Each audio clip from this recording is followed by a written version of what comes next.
اللہ اکبر اللہ اکبر اللہ اکبر اللہ اکبر لا الہ الا اللہ اللہ اکبر اللہ اکبر وللہ الحمد۔ ویلکم ٹو بنات الحسنہ، اہلا وسہلا ومرحبا۔ السلام علیکم ورحمۃ اللہ وبرکاتہ۔ نحمده ونصلي على رسوله الكريم، اما بعد فاعوذ بالله من الشيطان الرجيم، بسم الله الرحمن الرحيم۔ رب اشرح لي صدري ويسر لي امري واحلل عقدة من لساني يفقهوا قولي، رب يسر ولا تعسر وتمم بالخير، اللهم ارحمني بالقرآن العظيم۔ یا رب العالمین، تیرا لاکھوں کروڑوں شکر ہے، تو نے آج ہمیں لرننگ آف قرآن کی سورۃ البقرہ آیت نمبر 124 کے ساتھ یہ تیسری کلاس نصیب کی۔ یا اللہ تعالیٰ، ہم تیرے سے دعا گو ہیں، یا رب العالمین، یا الہ العالمین، یا اللہ ہم تیرے حضور دعا گو ہیں۔ اللہ تعالیٰ، اس علم کے سفر میں تو ہماری مدد فرمانا۔ آج ہمارے پاس سورۃ البقرہ آیت نمبر 124 ہے۔ سب سے پہلے ہم اس آیت کی تلاوت سنیں گے۔ اعوذ باللہ من الشیطان الرجیم، بسم اللہ الرحمن الرحیم۔ وَإِذِ ابْتَلَى إِبْرَاهِيمَ رَبُّهُ بِكَلِمَاتٍ فَأَتَمَّهُنَّ قَالَ إِنِّي جَاعِلُكَ لِلنَّاسِ إِمَامًا قَالَ وَمِن ذُرِّيَّتِي قَالَ لَا يَنَالُ عَهْدِ الظَّالِمِينَ۔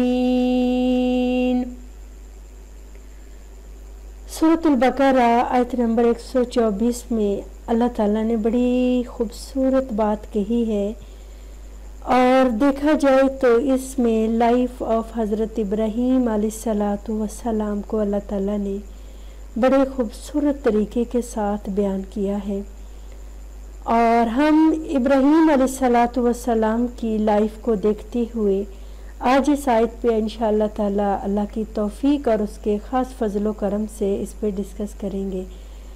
ایک بات بتاتی چلوں کہ ہمارے تفسیر کا طریقہ کار وہی ہوگا کہ ہم ایک ایک لفظ کو اٹھائیں گے اور اس لفظ کے اندر موجودہ بات کو اچھی طرح سمجھیں گے، پھر ہم اس آیت کو چھوٹے چھوٹے جملوں میں تقسیم کر کے تاکہ پچھلی بات اگلی بات سے مل جائے، اور اس طرح ہمیں اس آیت کا مفہوم سمجھنے میں آسانی ہو جائے۔ وَإِذِ ابْتَلَى إِبْرَاهِيمَ، اور جب ابراہیم علیہ السلام کو آزمایا۔ کس نے آزمایا اور کیوں آزمایا؟ ربہ، اس کے رب نے، یعنی حضرت ابراہیم علیہ السلام کو اس کے رب نے آزمایا۔ اس آیت میں حضرت ابراہیم کا نام بہت ہی جلیل الپیغمبر ہے، ان کا نام اس آیت میں آیا ہے، اور یہ نام ہمارے لیے بڑا معنی رکھتا ہے۔ لہٰذا حضرت ابراہیم علیہ السلام کی سیرت کو سمجھے بغیر اس آیت کو سمجھنا ہمارے لیے بڑا مشکل ہو جائے گا، اور آخر میں ہم کوشش کریں گے کہ سیرت ابراہیم پہ بھی ہلکی سی روشنی ڈالیں۔ سیرت ابراہیم علیہ السلام کو سمجھنے کے لیے آج کی اس کلاس کے آخر میں حضرت ابراہیم کی پیدائش سے لے کر وفات تک کے زندگی کے سارے حالات چھوٹے چھوٹے سوالات کی صورت میں لکھے گئے ہیں۔ حضرت ابراہیم علیہ السلام اتنے پیارے پیغمبر کہ ان کے نام سے قرآن پاک میں سورۃ ابراہیم موجود ہے، اور ان کا بے شمار دفعہ قرآن پاک کی مختلف صورتوں میں نام آیا ہے۔ آپ نے پیچھے پڑھا ہوگا کہ اللہ تعالیٰ نے وَعَلَّمَ آدَمَ الْأَسْمَاءَ، حضرت آدم علیہ السلام کو علم کے ذریعے چنا، تو لہٰذا جب حضرت ابراہیم علیہ الصلاۃ والسلام کو چنا تو اللہ تعالیٰ نے ابتلا یعنی ان کو آزمایا، اور آزمائشوں سے حضرت ابراہیم علیہ الصلاۃ والسلام کو چنا گیا۔ اب ذہن میں سوال یہ آتا ہے کہ جب ان کو آزمایا تو کس سے آزمایا؟ بکلمات، چند باتوں میں، چند واقعات، چند حالات۔ ایک اور بھی ذہن میں سوال آتا ہے کہ بکلمات جمع ہے، یہ واحد نہیں ہے، اس کا مطلب ہے کہ ان کو کسی ایک بات سے نہیں کافی باتوں سے آزمایا گیا۔ تو اب یہاں پھر یہ ذہن میں سوال آتا ہے کہ کن کن باتوں سے آزمایا گیا، اور زیادہ تر لمبی ڈیٹیل میں نہیں جائیں گے، کچھ چیزیں ہیں جس کو ہم یہاں پہ تھوڑا سا ڈسکس کر لیتے ہیں، اور باقی چیزیں ہم سیرت ابراہیم میں دیکھ لیں گے۔ حضرت ابراہیم علیہ الصلاۃ والسلام پر آنے والی آزمائشیں، نمبر 1 تو آگ والی آزمائش، جب بتوں کی گستاخی کی بنیاد پر آپ کو آگ میں ڈالا گیا، پھر جب باپ نے گھر سے نکالا اور جلاوطن کر دیا، پھر ایک اور جگہ پہ آزمائش ہوئی جب ظالم بادشاہ نمرود کا سامنا ہوا، اور اس وقت حضرت ابراہیم علیہ الصلاۃ والسلام کو اپنی بیوی حضرت سارہ کے بارے میں بڑا آزمایا گیا۔ پھر ایک اور جگہ حضرت اسماعیل اور ہاجرہ کو جب بیابان صحرا میں چھوڑنے کا حکم ہوا۔ تو بات اگر دیکھیں تو حضرت ابراہیم علیہ الصلاۃ والسلام کو گاہے بگاہے چند بڑے بڑے حادثات سے اللہ تعالیٰ نے گزارے۔ حضرت ابراہیم علیہ الصلاۃ والسلام نے کیا کیا؟ جیسے جیسے حالات آتے گئے، گھر کی ہوں، باہر ہوں، دعوت تبلیغ میں ہوں، جب اللہ نے حضرت ابراہیم علیہ الصلاۃ والسلام کو چند باتوں میں آزمایا تو ابراہیم نے کیا کیا؟ فَأَتَمَّهُنْ، تو اس نے ان سب کو پورا کر دیا۔ یعنی حضرت ابراہیم علیہ الصلاۃ والسلام کو اللہ تعالیٰ نے جو حکم دیا وہ کرتے گئے، کسی بھی آزمائش پر انہوں نے انکار نہ کیا۔ تو جب حضرت ابراہیم علیہ الصلاۃ والسلام نے اپنی آزمائشوں میں پورا اترے، اللہ کے حکم کے سامنے ڈٹ گئے، اور پھر اسی طرح سے انہوں نے آزمائشوں کا خوبصورتی کے ساتھ سامنا کیا۔ ایک اور بات دیکھیے گا، اللہ تعالیٰ نے یہاں پہ یہ نہیں کہا کہ اکمل، تو اس نے آزمائشوں کو مکمل کیا، یہ بھی کہہ سکتے تھے کہ آزمائشوں پہ گھبرائی نہیں، اللہ نے اتمہ ورڈ یوز کیا ہے۔ تو تمام مطلب جتنی بھی حضرت ابراہیم علیہ الصلاۃ والسلام پر آزمائشیں آئیں، اللہ تعالیٰ کہتے ہیں ان پہ وہ پورا اترے، ان کو مکمل کر دیا، ان سب کو پورا کر دیا۔ چھوٹی تھی، بڑی تھی، گھر کے معاملات تھے، بادشاہوں سے نمٹنے کے معاملات تھے، بیوی بچوں کے معاملات تھے، ہر جگہ پہ حضرت ابراہیم علیہ الصلاۃ والسلام نے ان کا حکم، اللہ تعالیٰ کے حکم سے انہوں نے اس آزمائش کو پورا کیا، اور اس آزمائش میں وہ اللہ تعالیٰ کی طرف ہی چلے گئے۔ اس آزمائش میں انہوں نے یعنی حضرت ابراہیم علیہ الصلاۃ والسلام نے اللہ تعالیٰ کا راستہ نہیں چھوڑا۔ ظاہری بات ہے جب کوئی بندہ امتحان میں پاس ہوتا ہے، اگر دنیاوی امتحان کی مثال لے لی جائے تو جب کوئی بچہ ایگزام میں بہت ہی اچھے نمبر لے کر پاس ہوتا ہے تو اس کو انعام دیا جاتا ہے۔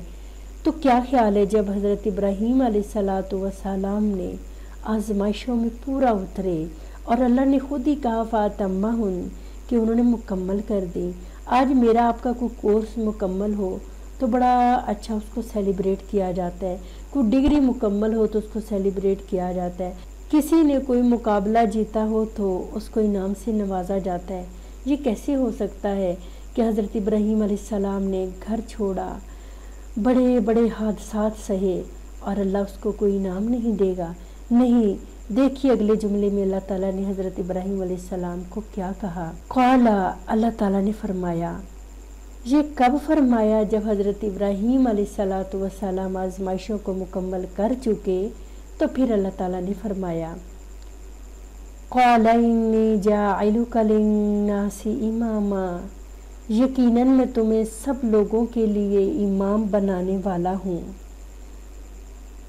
کہ ذرا جملے پہ غور کریں کہ اللہ تعالیٰ جیسے کوئی چیز جس کی اناؤنسمنٹ کی جاتی ہے، کسی کو عہدہ دیا جائے، اس کو باقاعدہ طور پہ اناؤنس کیا جاتا ہے، تو اس ایک جملے میں آزمائشوں کو مکمل کرنے کے بعد اللہ تعالیٰ حضرت ابراہیم علیہ السلام کی آزمائشوں کے مکمل ہونے پہ ان کی لیڈرشپ کی اناؤنسمنٹ کی جا رہی ہے۔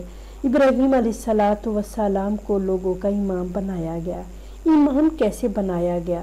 ان کے طریقے کو طریقہ حنیف کہا گیا۔ ظاہری بات ہے، جب کوئی کامیاب ہوتا ہے اس کے طریقے کو، اس کی کامیابی کو، اس کے اوقات کو اور اس کی محنت کو مد نظر رکھا جاتا ہے۔ ذرا دیکھیے امام ان کو آج میرے اور آپ کے لیے حضرت ابراہیم علیہ السلام کیسے امام ہیں۔ جب ہم درود پڑھتے ہیں اللہم صلی علی محمد وعلی آل محمد، پھر ہم کہتے ہیں وعلی آل ابراہیم، ابراہیم علیہ السلام کے بغیر تو ہمارا درود بھی مکمل نہیں ہوتا۔ ذرا حج پہ نظر دوڑائیں اور الحمدللہ شرح ذی الحجہ ہی چل رہا ہے۔ حج کے جتنے بھی طریقے ہیں، خاص کر کعبۃ اللہ جو حضرت ابراہیم علیہ السلام نے اپنے ہاتھوں سے بنایا، اور عید الاضحیٰ قربانی کرنا، اللہ کی راہ میں جانور ذبح کرنا، یہ ابراہیم کی سنت ہے۔ پھر ان کے بیٹے کی قربانی ہے، پھر ان کی بیوی کی قربانی ہے، اور ایک ایک طریقے کو دیکھتے جائیے کس طرح اللہ نے ان کے طریقے کو رہتی دنیا تک، قیامت تک کے لیے لوگوں کے لیے نشانی بنا دیا۔ جب حضرت ابراہیم علیہ السلام آزمائشوں میں پورا ہو چکے اور ان کو لیڈرشپ مل چکی، تو یہ ایک عام سی چیز ہوتی ہے کہ اگر کوئی ایک انسان خود پڑھا لکھا ہے تو وہ سوچے گا میری اولاد بھی پڑھی لکھی ہو۔ اگر انسان خود نیکی کے راستے پہ ہے تو دعا کرے گا کہ اللہ میری اولاد بھی نیک کے راستے پہ ہو۔ تو اسی طریقے سے حضرت ابراہیم علیہ السلام کو جب لیڈرشپ مل گئی تو وہ کیا کہتے ہیں؟ قال، حضرت ابراہیم علیہ السلام نے کہا، کیا کہا؟ وَمِن ذُرِّيَّتِي، اور میری اولاد میں سے بھی۔ دراصل یہاں ذریت لفظ اولاد کے لیے کافی نہیں ہے۔ ذریت سے مراد حضرت ابراہیم علیہ السلام نے اپنی امت کے لیے، اپنی نسل کے لیے، اور نسل سے مراد موجودہ اور آنے والی تمام نسلوں کے لیے دعا کی۔ کیا کہا؟ اللہ تعالیٰ میری اولاد کو بھی کامیاب کرنا۔ قال ومن ذریتی، اللہ میری اولاد میں سے بھی۔ اب دیکھیے جب حضرت ابراہیم علیہ السلام نے ذریت کے لیے دعا کی تو اللہ تعالیٰ نے پھر کیا جواب دیا؟ قال، اللہ تعالیٰ نے فرمایا لا ینال عہد الظالمین، میرا عہد ظالموں کو نہیں پہنچتا۔ کیا مطلب ہے اس آیت کا؟ اللہ تعالیٰ نے اپنا فیصلہ سنا دیا، اللہ تعالیٰ نے اپنا حکم بتا دیا کہ ابراہیم آپ کے طریقے پہ چلنے والوں کو ہی یہ عہدے، یہ امامت، یہ طریقے اور یہ راستے ملیں گے۔ جو آپ کے طریقے سے ہٹے گا وہ ظالم ہوگا، اور میں ظالموں کے ساتھ میرا کوئی عہد و پیمان نہیں ہے۔ اگر دیکھا جائے تو دراصل یہ آیت دو لوگوں کے درمیان بحث یا بات چیت یا مکالمہ ہے۔ حضرت ابراہیم علیہ السلام ہے اور اللہ تعالیٰ ہے۔ اور دیکھیے گا اس آیت میں کالا لفظ 3 دفعہ آیا ہے۔ اللہ تعالیٰ نے کہا، پھر حضرت ابراہیم علیہ السلام نے کہا، پھر اللہ تعالیٰ نے اس کا جواب دیا۔ تو دراصل بات یہ ہے کہ مکالمہ ٹائپ آیت ہے۔ تو اب ہم اصل تھیوری کی طرف آتے ہیں کہ اللہ تعالیٰ نے حضرت ابراہیم علیہ السلام کو آزمائشوں کے ذریعے چنا، یعنی حضرت ابراہیم علیہ السلام کی آزمائش، یعنی ان کا جو چناؤ تھا، اللہ تعالیٰ نے آزمائشوں کی وجہ سے ان کو چنا۔ تو اب کچھ ذہن میں سوال بھی آتے ہیں کہ آزمائش ہوتی کیا ہے، آزمائش کیوں آتی ہے، اور جو ہے آزمائش سے انسان کو کیا ملتا ہے۔ ذرا غور کیجئے، اگر دیکھا جائے تو آزمائش ایک بہت بڑا وسیع لفظ ہے۔ آزمائش چرند پرند پہ نہیں آتی، آزمائش دوسری مخلوقات پر نہیں آتی، آزمائش مسلمانوں پر بھی نہیں آتی، آزمائش تو صرف مومنوں پر آتی ہے۔ جتنا کسی کا ایمان مضبوط ہوگا اتنی ہی بڑی آزمائش اس پر آئے گی۔ اگر دیکھا جائے تو ہم میں سے کوئی بھی جب جاب کے لیے سلیکٹ کیا جاتا ہے، اس کو کوئی حکومتی عہدہ ملتا ہے تو اس سے پہلے اس کو تیار کیا جاتا ہے۔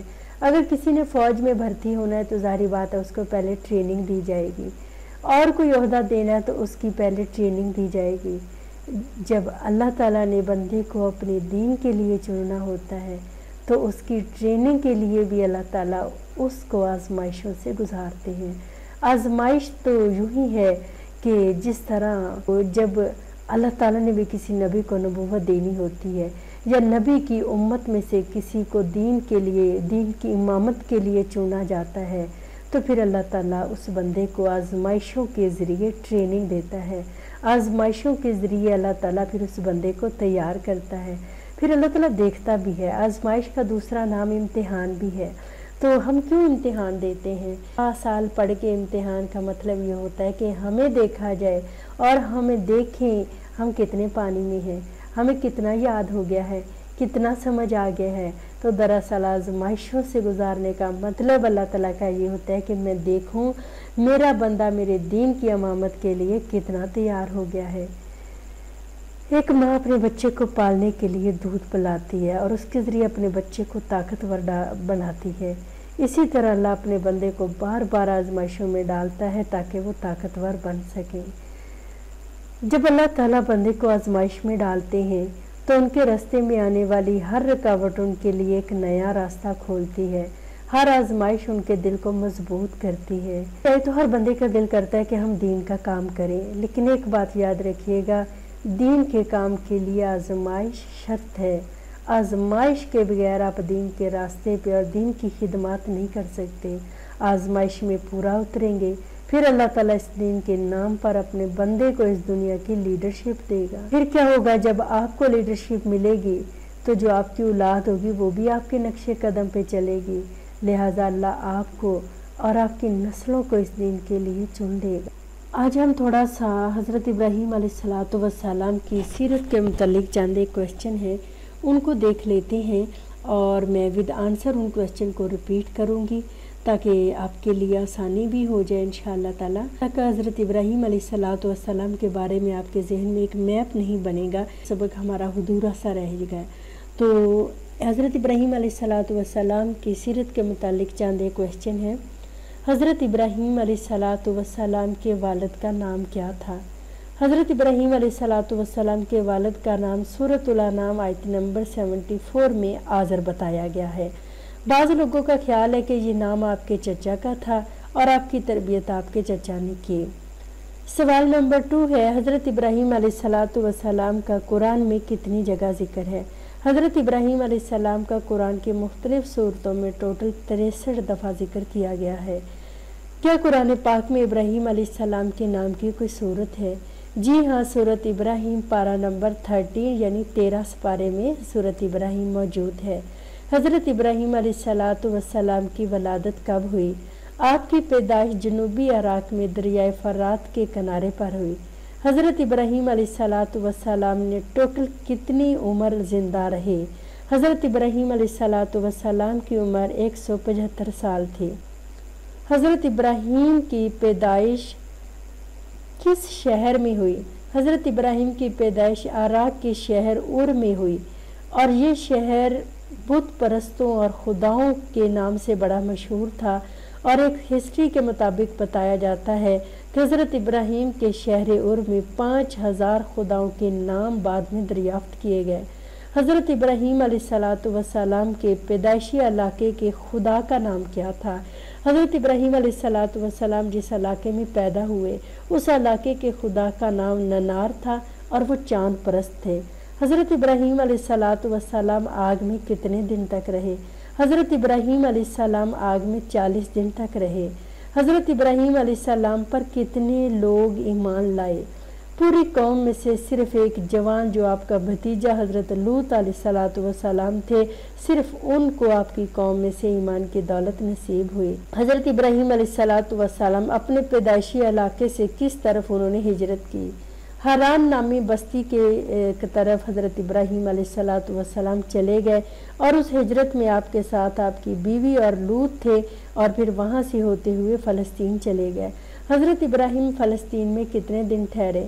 فلسطین کے مغربی اطراف میں ٹھہرے، اور اس زمانے میں یہ علاقہ کنانیوں کے پاس تھا۔ کنان کے بعد پھر کہاں چلے؟